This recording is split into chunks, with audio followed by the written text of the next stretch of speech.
അപ്പം 16-ാം വയസ്സിലാണ് first album ഇറക്കുന്നത്. അപ്പം ആ ഒരു സമയം എന്ന് പറഞ്ഞാൽ ഭയങ്കര ചോരത്തിളപ്പുള്ള ആ ഒരു സമയമായിരിക്കും. അപ്പൊ നമ്മളെ എല്ലാത്തിനെയും ക്രിറ്റിസൈസ് ചെയ്യും. ഓ, ഈ പാട്ടോ ഇത് ഞാൻ ചെയ്തിരുന്നെങ്കിൽ ഹിറ്റ് അല്ലെങ്കിൽ ഭയങ്കര ലെവലിലേക്ക് പോനെ, അങ്ങനെയൊക്കെ ആ സമയത്ത് ചിന്തിച്ചിരുന്നു. ഒരുപാട് ഉണ്ടായിരുന്നു. വളരെ സത്യസന്ധമായ ഒരു ചോദ്യമാണ് ചോദിച്ചത്.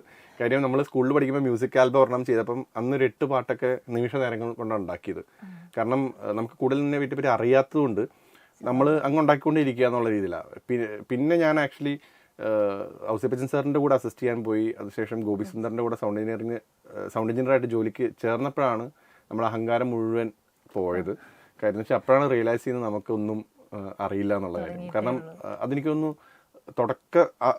അറിവില്ലാത്ത പ്രായത്തിൽ അങ്ങനെ തോന്നാൻ സാധ്യത വളരെ കൂടുതലാണ്. കാരണം നമുക്ക് ഇപ്പോൾ പോലും ശ്രദ്ധിച്ചു കഴിഞ്ഞാൽ ഈ മ്യൂസിക് വീഡിയോസിലും പാട്ടിൻ്റെ അടിയിൽ കമൻ്റ് ഇടുന്നവരോ സിനിമയുടെ അടിയിൽ പോയി ഭയങ്കര കമൻ്റ് ഇടുന്ന പല ആൾക്കാരോ കൂടുതലും ഈ ഫീൽഡിൽ ഇല്ലാത്തവരോ അല്ലെങ്കിൽ അവർക്കെല്ലാം അറിയാം, എന്നിട്ട് ഇവൻ എന്താ ഈ സിനിമ എടുത്ത് വെച്ചേക്കുന്നത്, എന്ത് പാട്ടുണ്ടാക്കി വെച്ചേക്കുന്നത് എന്ന് പറയുന്ന ആൾക്കാരായിരിക്കും. പക്ഷെ അവർ ഈ ഫീൽഡിലോട്ട് ഇറങ്ങുകയും അല്ലെങ്കിൽ മ്യൂസിക്കിലോട്ട് ഇറങ്ങുകയും ചെയ്യുമ്പോഴാണ് ശരിക്കും പറഞ്ഞു കഴിഞ്ഞാൽ എത്രത്തോളം ഡിഫിക്കൽട്ടാണ് എന്നുള്ളൊരു സത്യം മനസ്സിലാക്കുക. അല്ല, അഭിപ്രായം പറയാൻ എല്ലാവർക്കും സ്വാതന്ത്ര്യമുണ്ട്, ഇല്ലാന്നല്ല. പക്ഷേ നമ്മൾ ഈ പറഞ്ഞ പോലെ നമുക്കൊരു തോന്നലുണ്ടല്ലോ, എല്ലാം നമുക്കിതൊക്കെ അറിയാവുന്നൊരു തോന്നൽ മാറിക്കിട്ടണമെങ്കിൽ ഇതിലോട്ടങ്ങ് ഇറങ്ങി നമ്മുടെ ബാക്കിയുള്ളവരൊക്കെ വർക്ക് ചെയ്യുന്നതൊക്കെ കണ്ടു കഴിഞ്ഞാൽ മനസ്സിലാവും ഒരുപാട് കാര്യങ്ങൾ. എനിക്ക് ആ സ്കൂളിൽ പഠിക്കുന്ന സമയം ആൽബം ചെയ്യുമ്പോൾ എൻ്റെ ഏറ്റവും വലിയ ആഗ്രഹം ഇമ്മീഡിയറ്റ്ലി ഒരു സിനിമ ചെയ്യാന്നുള്ളതായിരുന്നു. പക്ഷേ ഞാൻ ഇവരുടെ കൂടെ ജോയിൻ ചെയ്ത ശേഷം ഔസേപ്പച്ചൻ സാറിൻ്റെയും ഗോപി സുന്ദറിൻ്റെയും ഗോപിച്ചേട്ടൻ്റെയും കൂടെ ഒക്കെ ജോയിൻ ചെയ്തപ്പോഴാണ് മനസ്സിലായത് ഉടനെ ഒന്നും സിനിമ ചെയ്യേണ്ട, പയ്യെ കാര്യങ്ങൾ കുറച്ചൊക്കെ പഠിച്ചതിന് ശേഷം മതി എന്നുള്ളൊരു തീരുമാനത്തിലോട്ട് എത്തുന്നത്. അതെ, ചെന്നൈയിലാണ് പഠിച്ചത്. ആ ഒരു ചെന്നൈയിൽ നിന്നൊരു മ്യൂസിക്കും ആയിട്ട് ഒരുപാട് റിലേഷൻസ് ഉള്ള ഇതാണ്. അപ്പം ആ ഒരു സ്റ്റഡി ടൈം എങ്ങനെയാണ് മ്യൂസിക്കിൽ കുറച്ചുകൂടെ ആ ഒരു പാകപ്പെടുത്തുന്നതിൽ സഹായിച്ചിട്ടുള്ളത്? ആ സമയത്ത് ശരിക്കും പറഞ്ഞാൽ നമ്മൾ തുടങ്ങിയ സമയത്ത് ചെന്നൈ ആയിരുന്നു ഒരു മെയിൻ ഹബ്ബായിട്ട് വർക്ക് ചെയ്തിരുന്നത് സൗത്ത് ഇന്ത്യൻ മ്യൂസിക് ഇൻഡസ്ട്രി അല്ലെങ്കിൽ ഫിലിം ഇൻഡസ്ട്രിയുടെ. അപ്പോൾ അതുകൊണ്ട് തന്നെ നമുക്ക് ഒരുപാട് നല്ല ആർട്ടിസ്റ്റുകളെയും മ്യൂസീഷ്യൻസിൻ്റെയും കൂടെ വർക്ക് ചെയ്യാനും ഒരുപാട് കാര്യങ്ങൾ പഠിക്കാനും ഒക്കെ ഉള്ള എക്സ്പീരിയൻസ് ആയിരുന്നു. അതായിരുന്നു എൻ്റെ ഏറ്റവും കോളേജിന്റെ ഒരു ഭംഗി കണ്ടിട്ടാ എന്ന് ഞാൻ ഏതോ ഒരു ഇന്റർവ്യൂ. അതെ അതെ അതെ അത് എനിക്കൊന്ന് ഏതൊരു മുമ്പ് പണ്ടിറങ്ങിയൊരു സിനിമയിലെ സിനിമയിലെ കോളേജസ് കണ്ടു കഴിഞ്ഞാൽ വേറെ ലെവലായിരിക്കുമല്ലോ. അപ്പോൾ അതൊക്കെ കണ്ടിട്ടാണ് ഇവിടെ വണ്ടി കയറി ചെന്നൈ പോകുന്നത്. അതിൻ്റെയൊക്കെ നേരെ ഓപ്പോസിറ്റ്, ആ സൈഡൊക്കെ നേരെ ഓപ്പോസിറ്റ് ആയിരുന്നു. അങ്ങനെയൊന്നും ഒരിക്കലല്ല അവിടുത്തെ അവസ്ഥ. ഭയങ്കര ഡ്രൈ ലൈഫായിരുന്നു കോളേജ് ലൈഫൊക്കെ. പക്ഷേ സ്റ്റിൽ മ്യൂസിക്കിലോട്ട് വരുമ്പം നമ്മൾ ഒരുപാട് നല്ല ആർട്ടിസ്റ്റുകളെ കാണുന്നു. അപ്പം പലപ്പോഴും നമ്മൾ വർക്ക് ചെയ്യുമ്പോൾ ഞാനന്ന് ആഡ്സ് ചെയ്തുകൊണ്ടിരുന്ന കാലത്ത് പല ആർട്ടിസ്റ്റുകളും വർക്കിന് വേണ്ടി വരുന്നത് ചിലപ്പം AR റഹ്മാൻ സാറിൻ്റെ സ്റ്റുഡിയോ എന്നോ ഹാരിസ് ജയരാജിൻ്റെ സ്റ്റുഡിയോ എന്നോ യുവൻ ശങ്കറിൻ്റെ സ്റ്റുഡിയോ എന്നോ അവിടുത്തെ ഒരു വർക്ക് കഴിഞ്ഞിട്ടൊക്കെ ആയിരിക്കും ഇവിടെ വരിക. അപ്പം നമുക്ക് അതൊക്കെ ഓരോ കഥകളാണ്. ഇവരിൽ നിന്ന് നമ്മളപ്പം വർക്കിനേക്കാൾ കൂടുതൽ സമയം ചിലപ്പം സ്പെൻഡ് ചെയ്യുന്നത് ഇവരിൽ നിന്ന് കഥകൾ ഇങ്ങനെ എക്സ്ട്രാക്ട് ചെയ്തെടുക്കുക. അതിൽ ചില ആർട്ടിസ്റ്റുകളുണ്ട്. ഇപ്പം മരിച്ചുപോയി സീനു സാർ എന്ന് പറഞ്ഞൊരു മ്യൂസീഷ്യൻ ഉണ്ടായിരുന്നു.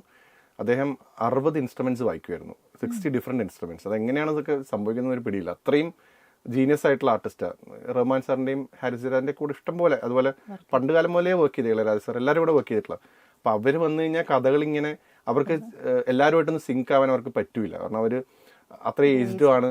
അപ്പോൾ പക്ഷേ എന്തോ എൻ്റെ അടുത്ത് അവർക്ക് ഭയങ്കര കംഫർട്ടബിൾ ആയിരുന്നു. അപ്പോൾ വർക്ക് നടക്കുന്ന ഒരു ഹാഫ് ആൻ അവർ 1 അവർ ആണെങ്കിലും ഒരു 5-6 മണിക്കൂർ ആ സെഷൻ നീണ്ടു പോകും. ഈ കഥകളും ഓരോ മ്യൂസീഷ്യൻസിൻ്റെ ക്വാളിറ്റീസും മോശം കാര്യങ്ങളും ഒക്കെ വരുന്നെന്ന് കേൾക്കാം. അപ്പോൾ ഈ ക്വാളിറ്റീസ് ഒക്കെ കേൾക്കുമ്പോൾ നമുക്ക് തോന്നും അതുപോലെ തന്നെ നമുക്കും ആവണമെന്ന് തോന്നാം. മോശം കാര്യങ്ങൾ കേൾക്കുമ്പോൾ നമുക്ക് തോന്നും അതുപോലെ ആവരുതെന്ന് തോന്നാം. ഇതൊക്കെ ശരിക്കും ഓരോ പഠിക്കാൻ പറ്റുന്ന കാര്യങ്ങളാണ്. അപ്പോൾ അങ്ങനത്തെ ഒരുപാട് നല്ല ആർട്ടിസ്റ്റുകളിലൂടെയൊക്കെ വർക്ക് ചെയ്യാനുള്ള എക്സ്പീരിയൻസ് കിട്ടി.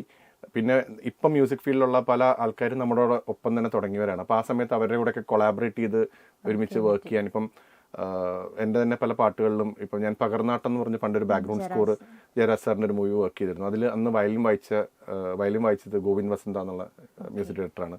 ജീവാംശമായാലും ഫ്ലൂട്ട് വായിച്ച വിഷ്ണു വിജയാണ്. അപ്പോൾ പലപ്പോഴും അങ്ങനെ കൊളാബറേറ്റ് ചെയ്ത് അത് ഇപ്പോഴാണെങ്കിലും ചെയ്യാറുണ്ട്, ഇല്ലാന്നല്ല. പക്ഷേ ഒരുമിച്ച് വന്ന ഒരുപാട് പേരാണ് ഇപ്പം പലരും ഫീൽഡിലുള്ളത്.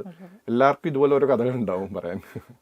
സോഷ്യൽ മീഡിയ ഈ ഒരു മ്യൂസിക് ഫീൽഡിന് ഒരുപാട് നമുക്ക് പിക്ക് ചെയ്യാൻ പറ്റും സിംഗേഴ്സിന്. അപ്പം കൈലാസ് സാറിന്റെ പാട്ടുകൾ നോക്കിയാലും അങ്ങനെ എടുത്തിട്ടുണ്ട്, അതുപോലെ ആക്ടേഴ്സിനെ എടുത്തിട്ടുണ്ട്.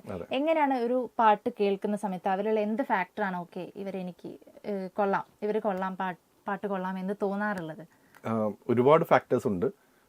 അത് ചിലപ്പോൾ ഫീലായിരിക്കും, ചിലപ്പോൾ വോയിസ് ടെക്സ്ചർ ആയിരിക്കും. അങ്ങനെ എന്താ പറയുക, ചിലപ്പോൾ ഭയങ്കര ഹൈലി ടെക്നിക്കലി ബ്രില്യൻ്റ് ആയിട്ടുള്ള സിംഗർ ആയിരിക്കാം. അങ്ങനെ ഒരുപാട് ഫാക്ടേഴ്സ് ഉണ്ട്. നമുക്കത് അട്രാക്റ്റീവായിട്ട് തോന്നുമ്പോൾ ഞാൻ പലപ്പോഴും നോട്ട് ചെയ്ത് വെക്കും. ഞാൻ ചിലപ്പോൾ തിരിച്ച് ഫോളോ ചെയ്യും അവരുടെ, അല്ലെങ്കിൽ സേവ് ചെയ്ത് വെക്കും, ഒക്കെ ചെയ്യും. എന്നിട്ട് നമുക്ക് എപ്പോഴെങ്കിലും അത് ചിലപ്പോൾ സോഷ്യൽ മീഡിയ ഏതൊരു വഴി കൂടെ ആവാം ഇത് വരുന്നത്, പറയാൻ പറ്റില്ല. ചിലപ്പോൾ ഒരു യൂട്യൂബ് വീഡിയോ കണ്ടതാവാം, ഇൻസ്റ്റഗ്രാം ആവാം. ക്ലബ് ഹൗസ് എന്ന് പറഞ്ഞ ആപ്പിൽ അന്ന് എല്ലാവരും പണിയില്ലാതിരുന്ന സമയത്ത് ക്ലബ് ഹൗസിൽ കേട്ട പാട്ടാണ്. അഭിജിത്ത് എന്ന് പറഞ്ഞ സിംഗറിനെയാണ് യാതൊന്നും പറയാതെ എന്നുള്ള പാട്ടാണ് അന്ന് പാടാൻ വിളിക്കുന്നത്. അപ്പോൾ ഇത് എവിടെ നിന്നാണ് എപ്പോഴാണ്, പിന്നെ ചിലപ്പം ചിലരുടെ ഭാഗ്യവും ഒക്കെ ഫേവർ ചെയ്യും. കാരണം ആദ്യം ഞാൻ ആ പാട്ട് പാടാൻ വിളിക്കുന്നത് വേറൊരു സിംഗറാണ്, അന്ന് ആൾ ഔട്ട് ഓഫ് കൺട്രി ആയിരുന്നു. അപ്പോൾ സെക്കൻഡ് ഓപ്ഷനായിട്ട് ഞാൻ അന്ന് അഭിജിത്തിനെ വിളിച്ചപ്പോൾ അത് അഭിജിത്തുമായിട്ട് സിങ്ക് എനിക്കായി. പിന്നെ 2-3-4 പാട്ടുകൾ അഭിജിത്തുമായിട്ട് വർക്ക് ചെയ്തു. അപ്പോൾ ഇത് പറയാൻ പറ്റില്ല എവിടെ നിന്നാണ്. അതെ, മാത്രമല്ല ഒരു പ്രത്യേക ക്രൈറ്റീരിയ ഇല്ല ഇന്നയാളെ വിളിക്കാമെന്നോ. പല ആൾക്കാരെയും കൂടെ സത്യം പറഞ്ഞാൽ എൻ്റെ ആഡ്സ് എനിക്ക് ഏറ്റവും കൂടുതൽ പാടിയിട്ടുള്ളത് എൻ്റെ വളരെ ക്ലോസ് ഫ്രണ്ടായ കാവ്യ അജിത്ത് എന്ന് പറഞ്ഞ സിംഗറാണ്.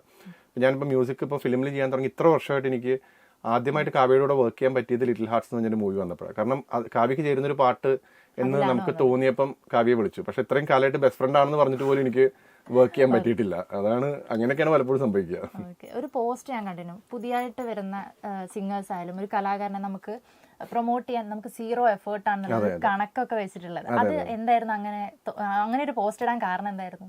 അത് കാര്യം എന്ന് വെച്ച് കഴിഞ്ഞാൽ ഞാൻ എപ്പോഴും ശ്രദ്ധിച്ചിട്ടുള്ള ഒരു കാര്യം എന്ന് വെച്ച് കഴിഞ്ഞാൽ നമ്മൾ ഈ തുടങ്ങുന്ന ആർട്ടിസ്റ്റുകൾ, വളർന്നു വരുന്ന ആർട്ടിസ്റ്റ് ആണെങ്കിൽ ഈവൻ എസ്റ്റാബ്ലിഷ് ആയ ആൾക്കാരാണെങ്കിൽ പോലും അവരെ സപ്പോർട്ട് കിട്ടുന്ന പലപ്പോഴും വളരെ കുറവാണെന്ന് തോന്നിയിട്ടുണ്ട്. നമ്മുടെ കൂട്ടത്തിലുള്ള ഏറ്റവും വേണ്ടപ്പെട്ട ആൾക്കാർ പോലും പലപ്പോഴും നമ്മുടെ ഒന്നും മ്യൂസിക്കോ ആർട്ടോ ഒന്നും ഷെയർ ചെയ്യോ ലൈക്ക് ചെയ്യോ കമൻറ്റ് ചെയ്യോ എൻകറേജ് ചെയ്യോ ചെയ്യാറില്ല.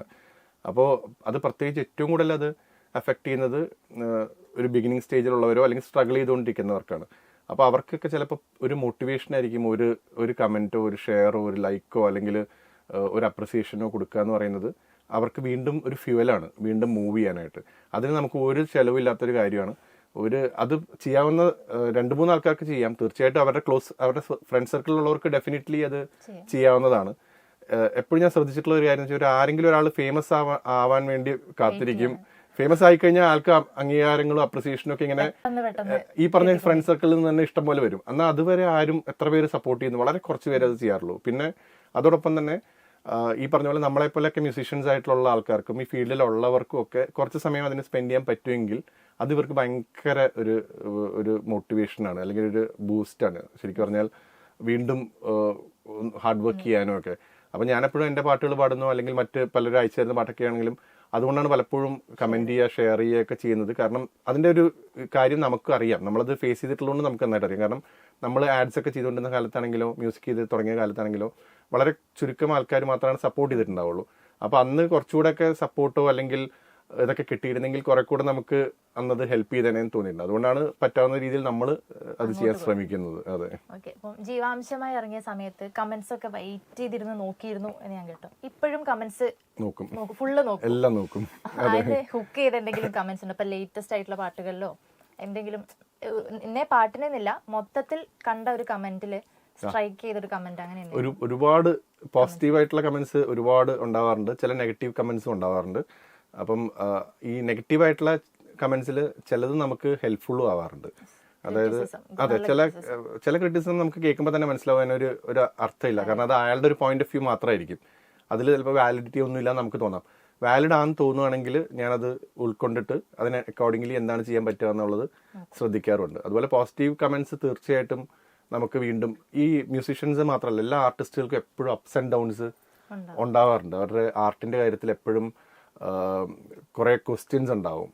നമ്മൾ ശരിയായിട്ടാണോ ചെയ്യുന്നത്, ആർ വി ഗുഡ് ഇനഫ് എന്നുള്ള ചോദ്യം, ഇൻസെക്യൂരിറ്റീസ് ഒക്കെ എല്ലാവർക്കും ഉണ്ടാവാറുണ്ട്. അപ്പോൾ അത്തരം ഘട്ടങ്ങളിലൊക്കെ പലപ്പോഴും ഇത്തരം കമൻറ്റ്സ്, പോസിറ്റീവായിട്ടുള്ള കമൻറ്റ്സും അംഗീകാരങ്ങളും അപ്രിസിയേഷനും ഒക്കെ ഭയങ്കരമായിട്ട് നമ്മളെ എല്ലാവരെയും ഹെൽപ്പ് ചെയ്യും. അപ്പോൾ വീണ്ടും നമുക്ക് ഓക്കെ നമ്മൾ കുഴപ്പമില്ലാതെയാണ് ചെയ്യുന്നത് എന്നുള്ള ഒരു കൈൻഡ് ഓഫ് ഒരു ബൂസ്റ്റ് ചെയ്യാൻ കിട്ടാനായിട്ട് അത് ഹെൽപ്പ് ചെയ്യാറുണ്ട്.